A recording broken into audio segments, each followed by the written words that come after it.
Well, it was going really good. Really, really good. Until it wasn't. So, you might be wondering, where did all the plants go? And why is it such a mess in there? Okay, so it's a mess in here because life happens. My plants are not in here because they had to be moved to a safer location. And here is the safer location. So, I live in Zone 7, and I was trying to keep all of my plants in my greenhouse over the winter. So my greenhouse is sitting on a wooden platform. It is lifted off the ground. And because of that, there was a lot of air that was coming between the gaps. I got some window foam and filled in the gaps. My hubby also dug a little ditch and put tin in the ground to block any airflow from coming up under the greenhouse. And put a latch on the inside of the door for me because when it's not latched, it will sit here open. And I know that doesn't look like a lot, but that's a lot of heat escaping. I also have an exhaust fan and it used to run consistently, but I had it turned off because I thought it was sucking all of my heat out of here, and it would only make sense to trap all your heat in the wintertime, right? Wrong! Did y'all know that plants can get carbon monoxide poisoning just like humans? Neither did I.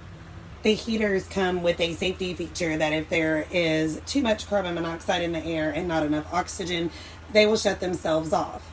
I do have this thermometer that is Bluetooth to my phone that is supposed to notify me if it gets below 55 in here, and it does do that. However, because this mama is tired and it is not played with a tornado siren, I didn't wake up, and I don't wake up. I came out here a couple mornings and it was below 40 degrees in here, and this pilot light was not on. I had some plants that did not appreciate that. I have a white princess that got edema. It got blisters on the leaves. They were filled with fluid. I had some other plants that were yellowing, and I just kind of assumed it was because of the temperature. So I moved everything indoors.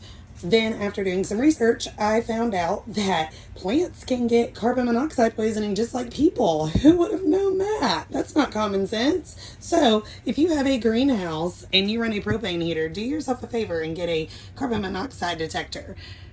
Just for experiments, I decided to leave some plants in here just to see if they could make it through the winter. So, I have a blood leaf, a peace lily that you obviously can see has some yellowing leaves, but I do think that might have a little bit to do with my inconsistent watering. I forget to come out and water since all of my stuff is indoors now.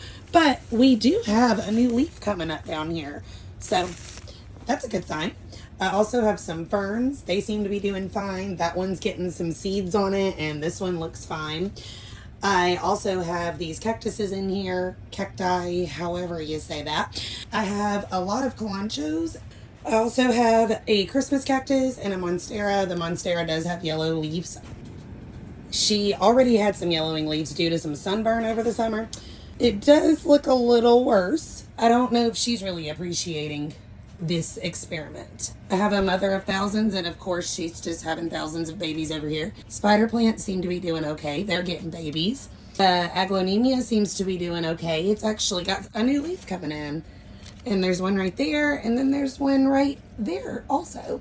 I have some Raven's Easy plants. I'm not the best with these anyways. I know you're not supposed to water them a lot. I don't water mine a lot, and And I have some propagations going on. They all seem to be doing okay. But we are going to follow this. Every week we all do an update, and we will see if plants can make it outside in a greenhouse with minimal care in wintertime in Zone 7.